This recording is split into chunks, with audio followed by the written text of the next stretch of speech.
pourquoi donc je te parle de promoteur? Parce que voilà, c'est le deuxième point que j'aurais abordé avec toi ce soir, c'est T'as de la boxe. l'état de la boxe aujourd'hui qui est professionnel. Hein. On parle professionnel Bien sûr. parce que l'état de la boxe, ça va plutôt bien. Hein. 60 000 adhérents, pardon. En 60 plus, 000 ouais, licenciés. comparé à... Ouais, Voilà, c'est c'est clair. ça, 60 Ça 000. augmente, ouais. Et tu as 500 combattants professionnels qui vivent même pas. Tu as quoi? Tu as 3, 4, 5, 10 combattants qui vivent de ça. Quand tu as un mec comme Tony Yoka qui tire la boxe vers le haut, la locomotive, et il suffit qu'il perde un combat ou deux, et il n'y a personne qui va le voir, parce que nous, on était au dernier combat, on était au Zénith, la salle était à moitié vide, il se fait défoncer sur les réseaux, tu as des mecs qui ne connaissent rien du tout, mais aujourd'hui, on sait comment ça se passe. En fait, c'est la problématique de ça, comme tu l'as dit, tu sais, la génération 2016, avec toutes ces médailles olympiques qui ont pensé à apporter un nouvel élan à la boxe professionnelle, et t'es tous contents de ça, de se dire cette dynamique, on va surfer dessus, et voilà. Après, la problématique, c'est que je pense que Canal+ a été maladroit avec Tony. Tony a été maladroit aussi un petit peu dans le sens où tu viens d'arriver chez les professionnels. On parle de conquête, on parle déjà de championnat du monde, on parle son premier combat professionnel faut dire la vérité, c'était un mec, qui avait 12 combats, 12 victoires, mais c'était en réalité sur le papier uniquement, mais c'était un faire valoir, et qu'on le vende comme un super combat, ça. Normalement, faut arrêter de mentir aux gens. Et c'est la problématique qu'il y a dans le sport. C'est ce qui fait un grand mal. C'est que faut pas mentir aux gens. Il faut arrêter de mentir aux gens. Dites aux gens la vérité. C'est-à-dire que quand c'est un combat face à des brebis, il faut dire que c'est des brebis en face. Tu vois ce que je veux dire? C'est-à-dire que c'est pas grave. Le gamin, il apprend son métier. Tu vois, c'est son premier combat pro. T'apprends ton métier progressivement, tu montes et tu vas monter en intensité. D'ailleurs, tu l'as vu. D'ailleurs, il est monté en intensité. Il a fait de véritables combats et des combats plutôt intéressants, tu vois. Mais montons pas au public. Arrêtons d'essayer de survendre des combats on sait qu'ils sont éclatés, tu vois. Arrêtons de faire ça. Et c'est comme ça qu'on va réussir à remplir les salles, tu vois. Parce qu'aujourd'hui, on les remplit pas. Mais est-ce que la faute, pour moi, elle incombe pas du tout à Tony. Hein. Tony, non plus, bien évidemment. Et sincèrement, voilà, on peut reparler de ses combats, etc. Mais bon, là, c'est pas le sujet. Est-ce que les promoteurs n'ont pas la télé de responsabilité. Est-ce que c'est pas eux les premiers vraiment fautifs aujourd'hui de l'état de la boxe aujourd'hui en France? Mais bien évidemment, ça va de soi.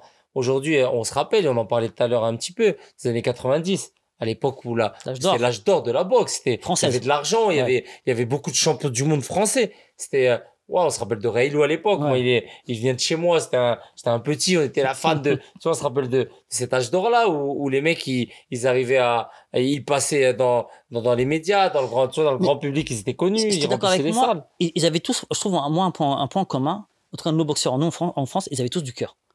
Tous du cœur, exactement. Ils avaient tous du cœur, et au-delà de ça, c'était, on les faisait boxer régulièrement. Tu vois, aujourd'hui, la grosse problématique de la boxe en France, c'est que les gamins, ils boxent pas. Je vais te dire un truc qui va peut-être vous choquer pour les gens qui connaissent pas, et c'est qu'aujourd'hui, la plupart des organisateurs, ils disent, OK, Serge, je suis prêt à te faire boxer, mais tu payes ton combat. Mais t'as vu ça où?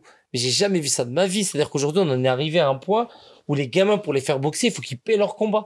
Leur propre combat, qu'ils trouvent des partenaires, qu'ils voient avec leur club, ils arrivent à faire ça, ou des fois ils sont prêts à trouver uniquement l'argent pour payer l'adversaire, et eux ils se rémunèrent pas, ils prennent pas d'argent juste parce qu'il y a besoin de boxer, d'être en activité. Mais où on est? C'est pas normal. C'est impossible aujourd'hui. Comment la boxe anglaise en est arrivée là? Ouais. C'est grosso modo tu paies pour travailler quoi. Parce que c'est un truc de fou. Parce qu'il faut pas oublier, c'est un travail. Bien sûr que c'est un travail. T'as vu les sacrifices un peu? Tu connais la boxe, tu vois? C'est des sacrifices de dingue.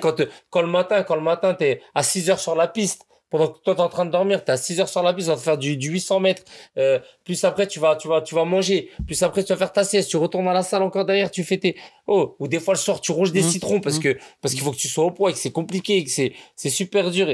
Non, c'est un sport dur, la boxe. Il faut, tu vois, et les gens qui ont goûté ce sport-là, ils le savent.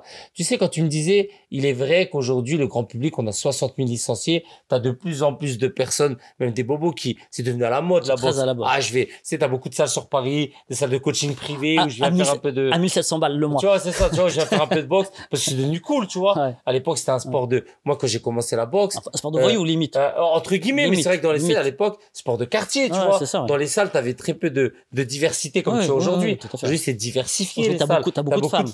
T'as beaucoup de, tu vois, c'est devenu à la mode, tu vois, je fais de la boxe, tu vois, je fais un petit VRP de là, et tiens, j'ai un peu de temps, je vais aller faire une petite séance de boxe, c'est super cool, c'est devenu comme ça maintenant, et tant mieux, tu vois, ça se démocratise. Bien sûr. mais ça se démocratise dans les salles peut-être, mais par contre. Mais le sport pro, c'est autre chose. Exactement, c'est devenu très compliqué. On le voit, les gamins, et puis on dit, c'est peut-être un secret de polichinelle, mais on dit les choses. Aujourd'hui, certains organisateurs, la plupart, ils disent, si tu veux boxer, tu payes ton combat, tu te fais boxer. Mais tu vois, c'est regrettable. Moi, ma question qui suit, c'est, ok, moi je dis l'organisateur, il n'a pas les moyens de pouvoir te faire combattre. Mais est-ce que l'organisateur n'a vraiment pas les moyens de te faire combattre? Est-ce que l'organisateur n'a pas les sous? Parce qu'aujourd'hui, il y a la télé qui est derrière. C'est-à-dire, est-ce que certains organisateurs, parce qu'on ne va pas tous les mettre dans le même panier, bien sûr, est-ce que certains promoteurs n'en profitent pas du système? C'est-à-dire, ils reçoivent des sous à gauche, à droite, une collectivité, la mairie, une salle municipale, je ne paye pas. Et finalement, je demande même à la tête de venir. Mais écoute, je vais être clair avec toi. Mais ça, c'est. T'en as beaucoup qui n'ont pas les moyens, malheureusement c'est compliqué, mais t'en as certains, et je vais pas te citer son nom, mais voilà, les gens qui me connaissent savent que pour moi c'est une grosse merde, et donc et j'ai déjà dit, donc je citerai pas non plus, voilà, mais par contre je pourrais citer tout à l'heure une histoire qui est en cours et que tout le monde connaît, donc voilà, et qui aujourd'hui essaie de gratter un maximum, parce que voilà, parce qu'aujourd'hui, il a réussi à surfer sur la vague d'un champion olympique, et donc c'est de gratter un maximum, et on n'apporte pas on fait rien pour les boxeurs concrètement. On essaie de s'en mettre nous dans la poche, mais on fait rien pour la boxe, et on dit les choses comme elles sont. Aujourd'hui, c'est une réalité, malheureusement, mais c'est comme ça. Après, tu as beaucoup de petites organisations, de petits clubs qui essaient d'organiser, et qui ont du mal avec des partenaires locaux, avec certaines collectivités qui les aident, qui les accompagnent. Et c'est vrai que c'est dur pour eux. C'est pas évident. Donc, forcément, des fois, ils disent, ouais, je peux essayer peut-être de te payer ton adversaire, mais il faut que tu payes ta bourse, parce que c'est pas simple. Mais pourquoi? Parce qu'aujourd'hui, on n'a plus de télé. C'est-à-dire qu'à l'époque, il y avait des télés là, il reste quoi? Il reste à Tony, il reste 2-3 dates, je crois.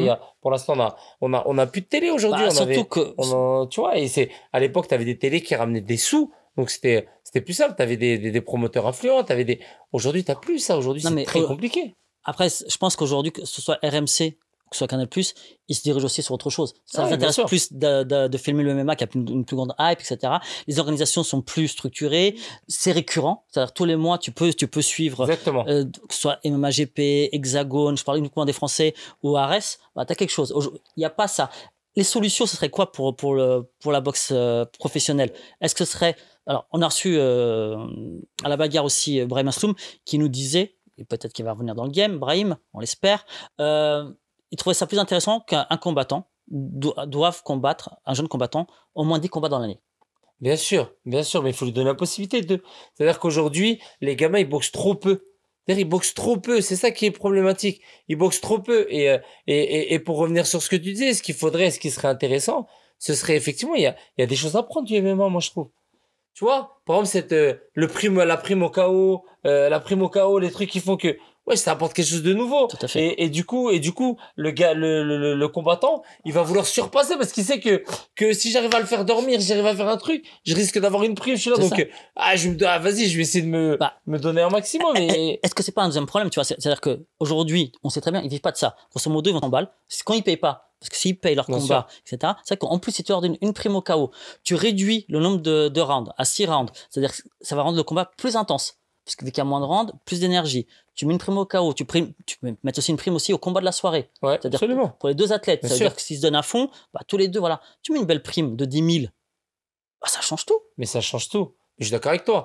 Et je pense que ça, il faudrait réfléchir, mais je pense que ça, c'est également quelque chose qu'il faudrait mettre en œuvre, parce que je trouve ça super intéressant. Aujourd'hui, ça me fait tellement mal au cœur de voir l'état de la boxe en France, de la boxe anglaise, alors que ça, comme en Angleterre, ça fonctionne bien, alors partout dans le monde. aux États-Unis, partout, aujourd'hui, en France, c'est hallucinant. On a un gars, regarde, mon gars, Arsène Goulamerian, qui est champion du monde, le seul et unique champion du monde aujourd'hui, masculin. Et quel combattant. Et tu vois, et c'est un super combattant, Arsène, tu vois. C'est un très, très bon combattant, mais regarde. Aujourd'hui, obligé de s'exiler à l'extérieur. Mais qui le connaît en avec France? Un promoteur. Et personne ne le connaît. Regarde Nordine. Nordine, c'est mon gars, Nordine Oubali. Il était champion WBC, 3 fois champion du monde WBC. C'est quand même magnifique. Il perd contre Donner. Mais, putain, les gars, ce qu'il a fait, c'est remarquable, ce qu'il a fait, les gars. Nordine, ce qu'il a fait, c'est formidable. Qui le connaît? Demain, tu parles n'importe qui, tu connais Nordine Oubali. Alors que ce qu'il a fait, c'est extraordinaire. Tu vois ce que je veux dire? Et les gens se rendent pas compte et aucune valorisation dans nos médias. Aucune valorisation en France, et je trouve pas ça normal. Alors que c'est un grand champion comme ce qu'il a réussi à faire, il y en a très peu qui l'ont fait en France. Tu vois? Et non, mais tu vois, je veux dire. En effet. Et il l'a fait. Et pourtant, regarde, Arsène. Arsène, c'est la même chose. Aujourd'hui, les champions, il a peut-être la possibilité d'unifier le titre, peut-être, de faire des, mais c'est la même chose. Et c'est quoi la valorisation? On parle de où on est. Et je trouve ça tellement regrettable. Aujourd'hui, on est devenu un sport où j'ai l'impression qu'il faut presque quémander. Tu vois? C'est un peu Il faut ça. presque quémander et je trouve ça tellement, je sais pas, ça, je suis écuré. Après, c'est bien pour les MMA parce qu'ils ont réussi à trouver leur public. Ils ont réussi voilà, il y a une hype assez intéressante. Et Après, moi, je pense pas que ça vient uniquement, tu vois, du sport lui-même, même s'il est intéressant. Nous, on adore le MMA ici, donc on va pas dire le contraire. Mais je pense que c'est aussi les structures qui ont été mises en place autour. Ah oui, bien sûr. C'est les orgas, le côté sûr. récurrent, tu vois, c'est hype franco-française aussi, tu vois, qui sont aussi intéressantes. Quand t'as un adversaire qui combat un autre adversaire qui sont français, ces ceintures qui sont remis aussi, tu vois, souvent en jeu. Et c'est vrai qu'en France, parfois, t'as des combats, bah, tu comprends pas, grosso modo, t'as beaucoup de catégories de poids aussi. Et ça aussi, ça dessert un peu, je trouve. Il y a ça, il y a cette mentalité aussi qu'il n'y a pas en MMA et je suis assez surpris, étonné. C'est que nous, pendant de nombreuses années, les mecs ils ont du mal à payer leur place pour aller voir un combat. Tu vois ce que je veux dire? C'est-à-dire que dans un combat de boxe anglaise, les mecs ils ont du mal, ils cherchent que alors qu'en MMA, putain, les mecs ils remplissent des Bercy, des Zénith, des trucs. Et il y a peut-être quoi? Il y a peut-être 5% d'invitations. Tu vois? Sur 5000 places, t'as peut-être 500 invitations. 500. Nous, chez nous, pour remplir des fois, sur 5000 places, j'ai donné 3000 invitations. Je vais te donner 3000 invitations et t'as 2000 payantes, tu vois. Eux, ils ont pas ce truc-là. Et je pense que déjà, il faut changer cette mentalité. Ou chez nous, on a du mal. Les mecs, ils ont du mal à payer une place d'entrée pour aller voir un combat de boxe. C'est tellement, tu vois, et ça, déjà, cette mentalité, je pense qu'il faut la changer. Après, je pense qu'il y a un peu les deux, quoi. C'est-à-dire que je pense qu'en effet, qu'on disait tout à l'heure, le fait de pas savoir, parce que parfois les oppositions non plus, elles sont pas non plus au niveau. Ah, bien évidemment. Il y a aussi un peu de ça. Je pense qu'il y a pas mal de petites choses qu'on doit régler. Et peut-être qu'aujourd'hui, le problème, c'est que souvent la boxe en France a eu besoin d'une locomotive. On a eu Tony Yoka. Aujourd'hui, on se cherche aussi peut-être, tu vois, des locomotives. Oui, peut-être, certainement. Tu vois, un truc plus médiatisé. Alors que l'avantage avec les structures du MMA, c'est que c'est pas les combattants eux-mêmes uniquement qui font la médiatisation de leur sport. C'est aussi l'événement. La promotion, tu vois. Bien sûr. Tu vois ce que je veux dire? Le Ares, tous les mois, il va venir. Le MHGP va venir. L'Hexagone va venir. L'AEF, un truc amateur, va venir tous les mois. En boxe, sincèrement. Je suis d'accord, et c'est ce qui manque. Mais après, aujourd'hui, on a peut-être pas aussi il y a plus ces moyens-là. C'est-à-dire que je pense que on a pu, malheureusement, on subit ce que d'autres ont fait depuis de nombreuses années. C'est-à-dire qu'on a eu des gros promoteurs en France qui ont été accompagnés par des télés, qui leur ont fait confiance, et qu'on fait leur truc à leur sauce à eux, et qui aujourd'hui, je suis pas sûr, moi, qu'ils ont forcément, vraiment, qu'ils ont forcément fait que du bien à la boxe, tu vois. Parce qu'aujourd'hui, on est dans une phase où on a l'impression que la boxe anglaise, les télés, ils ont du mal à faire confiance, tu vois. Alors qu'on regarde aujourd'hui, moi, il me semble, hein, depuis les années fin 80, début 90, je parle de la boxe mondiale, je trouve qu'on n'a jamais eu d'aussi beaux champions de combat internationaux. Quand tu regardes les combattants américains qui sont là, les Anglais, etc., c'est incroyable. Les Ukrainiens, etc. On a une boxe aujourd'hui mondiale qui est magnifique. Canelo encore qui vient encore de faire encore des ravages. Ouais, tu as vraiment une boxe internationale qui est magnifique. Et là, tu te dis, nous, on n'arrive pas à greffer ça alors qu'il y a un public pour ça. Il y a un public. Et c'est regrettable. Je sais pas quelle est véritablement la solution. On se pose des questions, on se dit, je sais pas, elle est où la solution, tu vois. Vraiment, j'en sais rien, mais j'espère que ça va se décanter, que ça va bouger parce que c'est un sport qu'on aime tant. On est des véritables passionnés. Tu sais, moi, je suis un gamin je suis parti de ces gamins qui, à 14 ans ou à 15 ans, je prenais une chambre d'hôtel. Parce que j'avais pas Canal Plus à la maison, je prenais une chambre d'hôtel juste pour regarder un combat de boxe. T'avais pas le pirate encore? J'avais pas encore à cette époque-là, j'avais 15 ans. Je me rappelle, je prenais une chambre d'hôtel pour voir un combat de boxe tu vois, parce que j'étais un vrai passionné, je kiffais trop ça. Ouais. Tu vois, je kiffais ça et c'est ça qui m'a fait venir dans une salle, c'est ça qui m'a fait, et aujourd'hui, je trouve ça tellement regrettable et ça me fait chier pour tous ces gamins. Tu vois, tous ces gamins qui ont des qualités de dingue, qui ont un potentiel de fou et qui peuvent pas s'exprimer et qu'on leur donne pas la possibilité d'eux. Et ça me rend fou, en réalité. Et d'ailleurs, t'aimes tellement les boxeurs, nos boxeurs, que tu as décidé de créer avec Hassan ce fameux syndicat professionnel qui n'existait pas en France pour les boxeurs. Absolument. En fait, Probox, c'est ça, pardon. On s'est retrouvé à cette période de Covid où on s'est aperçu qu'il y avait beaucoup de boxeurs qui étaient livrés à eux-mêmes, c'était compliqué pour eux. Il y avait voilà, ils avaient rien et même nous on commençait Voilà, il n'y a pas de statut il y a pas véritablement de statut pour les boxeurs professionnels aujourd'hui en France.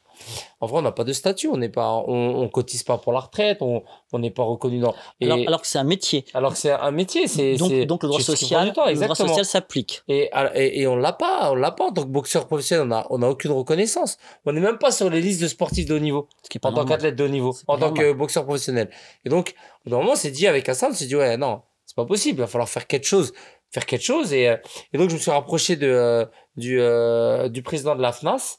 C'est le groupement de syndicats français où il y a tous les gros syndicats, Proval, l'UNFFP, trucs de football, enfin tous les gros syndicats. Et donc, pour qu'ils nous accompagnent et qu'ils nous aident à monter un syndicat. Et donc, on a été accompagnés, on a eu la chance d'avoir leur infrastructure pour nous aider dans un premier temps. Et après, on a eu des juristes qui nous ont accompagnés, on a eu des avocats qui sont mis avec nous. Et donc, on s'est dit, voilà, aujourd'hui, il faut essayer de faire bouger les choses. Alors, en créant un syndicat, parce que qui mieux que nous pouvons faire pour nous? Pour vous défendre, exactement. C'est-à-dire qu'arrive un moment, c'est aussi à nous, les boxeurs, de se bouger, de faire le maximum. Et on s'est aperçu que c'est dur. Parce que faire bouger les choses, faire changer les choses, c'est compliqué parce que même les boxeurs, on est constamment en train de se plaindre, en train de dire que la situation, elle est pas normale, c'est ça. Mais ne serait-ce que prendre une adhésion à ProBox pour essayer de ça à 20 € l'adhésion ou à 10 €, ça. On a du mal à la prendre, ce qui est pas grand chose à l'année. Alors qu'on t'apporte une aide juridique, on t'accompagne, on essaie de faire au maximum. T'es déjà en train de me spoiler les prochaines questions. Non, pardon. mais pour te dire à quel point c'est pas simple. C'est pas simple. Voilà. Aujourd'hui, concrètement, voilà, à quoi sert le syndicat? Concrètement, voilà, comme ça. En fait, le syndicat, il est très simplement, il sert à accompagner et aider les boxeurs professionnels. C'est-à-dire qu'aujourd'hui, un boxeur professionnel qui a un litige avec un promoteur, par exemple, qui a un litige parce qu'il sait pas comment s'y faire, c'est compliqué, il s'est fait arnaquer sur une opération où il devait boxer en Angleterre et c'est le promoteur qui a signé le contrat, il s'aperçoit qu'en réalité au lieu de prendre 10 points, il a pris 20 ou 30 points sur lui, il a fait ça. Maintenant, on est là pour régler le problème, pour mettre le promoteur pour afficher le promoteur et dire voilà. Et donc là, on le suivra par un avocat, on essaiera de faire en sorte de faire les démarches nécessaires, on l'accompagnera en tous les cas dans ces démarches, parce que c'est important pour nous. Une décision litigieuse. Aujourd'hui, on s'est aperçu ce qui s'est passé, on a réussi à faire changer une décision en nos contestes. Parce que c'est pareil, on s'aperçoit d'une décision. Il y avait un gros promoteur, une soirée de Tony, justement. Il y a un gros promoteur allemand qui était présent et il y a un boxeur français qui rencontre un Turc et le boxeur français est déclaré vainqueur. Et à la fin, 10 minutes après, sous pression du promoteur allemand, on vient, on lève la main du Turc, on dit non, c'est le Turc qui a gagné. Ça veut dire quoi? On a porté réclamation, il vient nous conteste. On a dit c'est pas possible. ProBox a porté une réclamation, on nous conteste. Je dis ProBox fait partie, c'est pour ça qu'on fait pas de bruit. Les gens, ils doivent peut-être imaginer qu'on fait rien, qu'on ne bouge pas, mais voilà des actions concrètes. Non, mais aujourd'hui, on fait partie de toutes les commissions boxe de la fédération. Aujourd'hui, on met un pied à la fédération. C'est-à-dire qu'aujourd'hui, on a 4 membres de ProBox qui sont au sein du comité professionnel de la Fédé. C'est-à-dire que la ligue professionnelle, on a 4 membres de ProBox qui siègent au sein donc toutes les commissions de classement, les commissions de discipline, toutes les choses au sein de la Fédé, on a un regard dessus et c'est intéressant parce que du coup on parle on est en lien, on échange avec le président de la Fédé, avec le président de la ligue professionnelle, on échange et donc on a aussi notre mot à dire et donc on peut plus faire des choses, on a un regard sur ce qui se passe, tu vois. Et c'est important, on a un regard sur ce qui se passe, sur les commissions de classement, on sait ce qui se passe, on sait. Et aujourd'hui, on est capable de dire non, il y a quelque chose qui va pas, il y a de l'incohérence. Pourquoi lui et pas lui? Donc aujourd'hui, tout ce qui est fait, on est là par un regard. Et donc on essaie de faire avancer les choses et en réalité, le combat, il sera gagné quand on aura réussi à créer un véritable statut pour le boxeur professionnel. C'est ça. C'était ma question qui suivait. C'est ça. C'est qu'aujourd'hui, maintenant, il faut un statut pour. Exactement. Il faut un vrai statut reconnu légalement. Est-ce que, je sais que c'était quelque chose qui était mis en avant par certains boxeurs, parce qu'aujourd'hui, lorsque tu touches une prime, comment tu la reçois? Parce que si t'es pas, parce que c'est du droit de travail, mais t'es pas salarié. Donc... En fait, maintenant, aujourd'hui, la fédération a décidé qu'on est obligé d'être, pour avoir une licence pro, t'es obligé d'être auto-entrepreneur. Donc, t'as pas le choix. Ce qui pose aussi un problème, c'est la quand t'es entrepreneur, t'as aussi des charges. Exactement. Et c'est d'ailleurs, c'est pour ça qu'il y a beaucoup de boxeurs qui ont décidé de se licencier à l'étranger. Parce que pour eux, c'était compliqué de déclarer, surtout quand tu prends 800 €, 700 €, déclarer 800 €, c'est pas comme si t'as pris 30, 40, 50 000 €, tu vois. Donc, quand tu prends des petites sommes. Et parfois, t'as un manager. Exactement. Et tu dois en plus reverser. Exactement. Donc, après, il y a mais ils arrivent toujours à tricoter, à faire des choses. Mais en règle générale, normalement, Aujourd'hui, pour avoir une licence de boxe professionnelle en France, obligé d'avoir un numéro de SIRET et un statut d'auto-entrepreneur. Avec tout ce qui va avec, et toutes les Exactement, complications qui vont absolument. avec, et le droit social, etc. En tout cas, continuez à suivre Zakaria Atou le 16 décembre. Il combattra. Les combattants professionnels pro boxe sont là pour vous, donc vous le savez vous-même. Bein, c'est la belle boxe avec ton compère Richard 7. Absolument. Donc regardez aussi. Il commente tous les combats de boxe sur Bein. Donc voilà, en plus la qualité.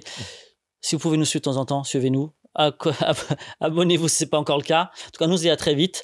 Merci, franchement. Merci à toi, vraiment. Ça fait un véritable plaisir. Et moi, je tiens à te remercier parce que c'est important des personnes comme toi qui mettent les combattants en lumière, qui essaient de faire le maximum pour notre sport et pour la boxe et même d'autres sports de combat en général. Et je trouve ça bien et c'est louable.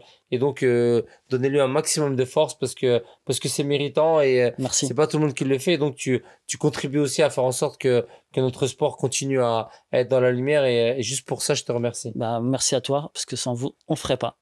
C'est sûr et certain. En tout cas, nous se dit à très vite. Merci encore et suivez-nous.